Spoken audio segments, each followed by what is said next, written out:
सुप्रभात प्यारे विद्यार्थियों, कैसे हैं आप। आशा करता हूँ आप सभी अच्छे होंगे।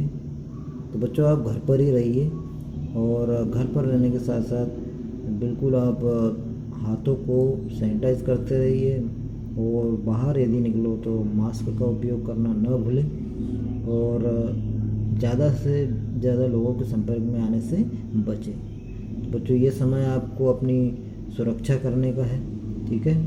आप जानते हैं कि ये महामारी कितनी भयावह है, ठीक है। अभी इसका निदान हमारे पास नहीं है, इसलिए आपको घर पर रहने के लिए कहा जा रहा है, ठीक है।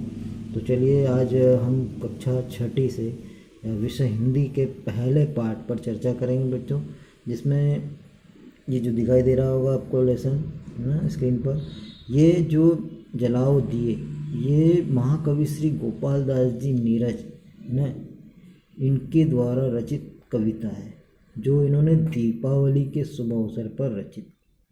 तो इन्होंने इस कविता के माध्यम से लोगों को बताना चाहा है, उनको दर्शाना चाहा है कि आप दिवाली पर चाहे कितने भी दिए जला लो, परंतु आपके अंदर है ना, आपके हृदय में जो अंधकार व्याप्त है, कौन सा अंधकार, अज्ञानता का, भ्रष्टाचार का, एक दूसरे से हीन भावना का, स्वार्थ का, ऐसे बहुत से अवदोष है, अवगुण हैं, दोष है। इनको जब तक आप दूर नहीं करेंगे तब तक आपके अंदर का हृदय का अंधकार दूर नहीं हो पाएगा।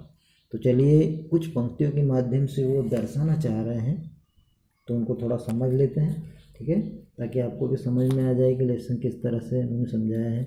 देखिए, यहाँ पर लिखा हुआ है, जलाओ दिए पर रहे ध्यान इतना, अंधेरा धरा पर कहीं रह न जाए। वो कहना चाह रहे हैं, कवि क्या कहना चाह रहे हैं कि कितने भी दिए जला लो, है ना, पर ध्यान रखना ना कि आपके धरा पर, धरा से मतलब आपके हृदय में कहा गया है, आपके हृदय में वो अज्ञानता का अंधकार नहीं रहना चाहिए। नई ज्योति के धर नए पंख झिलमिल, उड़े मर्त मिट्टी गगन स्वर्ग छूले। जो आपने नई ज्योत अपने अंदर जलाई है, अर्थात नया जो ज्ञान आपको मिला है, वो चारों तरफ झिलमिलाते रहना चाहिए। और हाँ, ये जो हमारा नश्वर शरीर है ना, जो हमारा नश्वर शरीर, यदि हमारे शरीर से आत्मा निकल जाए तो क्या होता है, हमारा शरीर नश्वर हो जाता है ना। तो वह जो शरीर है वह स्वर्ग की कल्पना में आसमान को छू लेना चाहिए, ठीक है। अगली पंक्ति पर आते हैं, लगे रोशनी की झड़ी झूम ऐसी, निशा की गली में तिमिर रहा भूले ना। लगे रोशनी की झड़ी है ना, जो झड़ी है, जो ये ज्ञान रूपी प्रकाश है, इसे कहेंगे हम नई रोशनी है ना। जो ये ज्ञान रूपी जो प्रकाश है वो लगातार यूं ही फैलते रहना चाहिए, जिस प्रकार रात के समय चंद्रमा की रोशनी में अंधकार समाप्त हो जाता है। जो तिमिर, तिमिर किसको कहा गया, अंधकार को कहा गया है, ठीक है। और निशा रात को, रात में अंधकार होता है, चांद जैसे ही निकलता है, चंद्रमा जैसे आता है, अंधकार दूर हो जाता है। उसी प्रकार से हमारा जो ज्ञान है वो चारों फैल जाना चाहिए और अंधकार यानी कि अज्ञानता को दूर करना चाहिए, ठीक है। आगे देखते हैं, खुले मुक्ति का वह किरण द्वार, क्या लिखा है यहाँ पर, खुले मुक्ति का वह किरण द्वार। आप समझते हो ना, खुले मुक्ति का वह किरण द्वार, समझते हो नहीं समझते? चलिए मैं बता देता हूँ आपको, खुले मुक्ति का वह किरण द्वार, जगमग उषा जान पाए, निशा आ न पाए। मतलब जब यह जो किरण द्वार, मान लो हमारे अंदर का जो ज्ञान है ना, जो वो क्या है, एक बार जागृत हो गया, हमारे मन में द्वेष कपट की भावना सब समाप्त हो गई, तो समझ लो हमारे अंदर एक स्वस्थ सवेरा जागृत हुआ। तो उषा जान पाए, उषा से किसको कहा गया है, सुबह को, प्रातःकाल, वो कभी हमारे अंदर से जाना नहीं चाहिए। और जो निशा यानी कि रात, जो अज्ञानता है, वो कभी हमारे अंदर प्रवेश नहीं कर पाए, ठीक है। इसलिए कहा गया है निशा आ न पाए। चलिए आगे चलते हैं, फिर यही आया, जलाओ दिए पर रहे ध्यान इतना इतना, आपको पता ही है। आगे देखते हैं, सृजन है अधूरा अगर विश्व भर में। देखिए यहाँ पर बहुत अच्छी बात कही गई है कि सृजन है अधूरा अगर विश्व भर में, कहीं भी किसी द्वार पर है उदासी। आप चाहे विश्व भर में कितनी भी निर्माण कार्य कर लो, कितने भी कुछ बना लो, डैम, मंदिर, मस्जिद सब बना लो, सब कुछ निर्माण कार्य कर लो, परंतु यदि किसी देश में यदि कोई व्यक्ति कहीं भूखा है, उदास है, लाचार है ना, तो आपने जो जितना भी निर्माण कार्य किया है ना, विकास कार्य किया है, ये सब व्यर्थ है, बिल्कुल ही अधूरा कहा जाएगा निर्माण। ठीक है, तो इस तरह से इन दो पंक्तियों का अर्थ है। ठीक है, आगे चलते हैं। मनुष्यता नहीं पूर्ण तब तक बनेगी जब तक लहू के लिए भूमि प्यासी। मनुष्यता किसको कहा है? मानवता को। तो मनुष्यता नहीं पूर्ण तब तक बनेगी जब तक लहू के लिए भूमि प्यासी। मानवता के रूप में आप तब तक एक नहीं हो सकते जब तक कि आप एक दूसरे को हानि पहुंचाते रहोगे, है ना, एक दूसरे का खून बहाते रहोगे, एक दूसरे को नीचा दिखाते रहोगे, हानि पहुंचाते रहोगे, तब तक आपकी जो मानवता है वो आप मानवता नहीं कहलाएगी, इंसानियत नहीं कहलाएगी। ठीक है, आगे चलते हैं। चलेगा सदा नाश का खेल, भले ही दिवाली यहाँ रोज आए। ये जो नाश का खेल जो है ना, वो यूं ही चलता रहेगा, क्योंकि आप में जो अवगुण है वो तो पहले से ही है।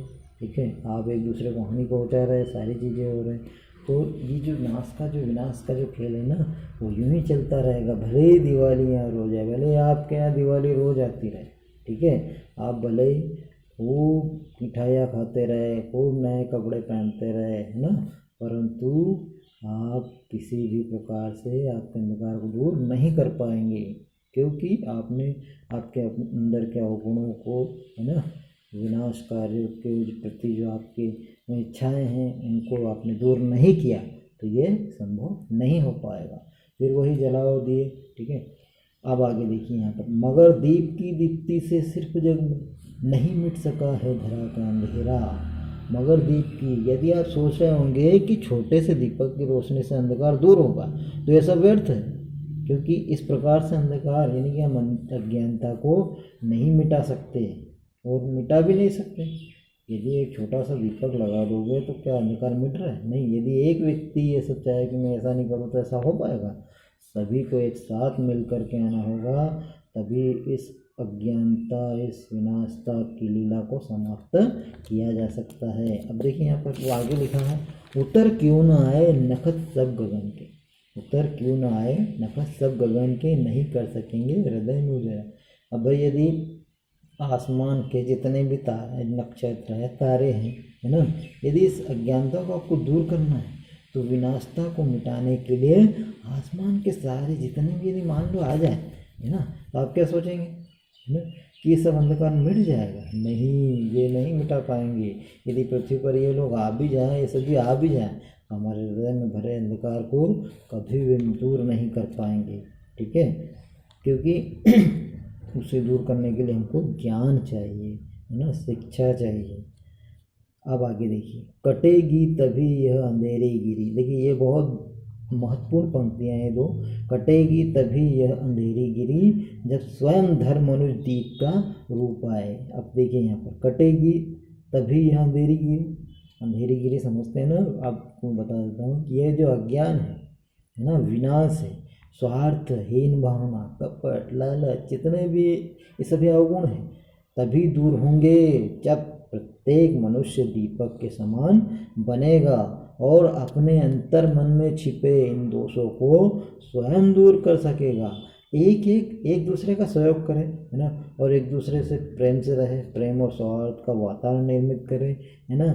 इसलिए कटेगी तभी ये गिरी जब स्वयं धर्म मनुष्य दीप का रूप है। प्रत्येक मनुष्य को दीपक के समान बनना पड़ेगा, है ना, चारों तरफ स्वयं प्रकाश करना पड़ेगा, स्वयं जागृत होना पड़ेगा, स्वयं ज्ञानवान होना पड़ेगा, लोगों को समझाना पड़ेगा कि देखो इस तरह से विनाश से, इस तरह से लड़ाई झगड़े से, युद्ध से कोई भी नहीं जीत पाया है और ना ही कोई अंधकार दूर हो पाएगा। इसलिए सबको मिलजुल कर रहना चाहिए, भाईचारे की भावना से रहना चाहिए।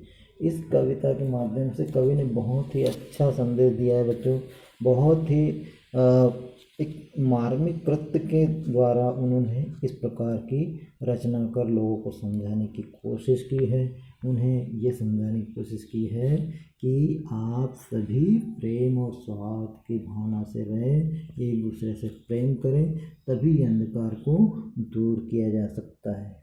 ठीक है बच्चों, तो ये आपको समझ में आ गई होगी। आशा करता हूँ आप लोग पढ़ेंगे, उसको थोड़ा सा समझेंगे। ठीक है, तो मिलते हैं अगले वीडियो में। चलिए, धन्यवाद।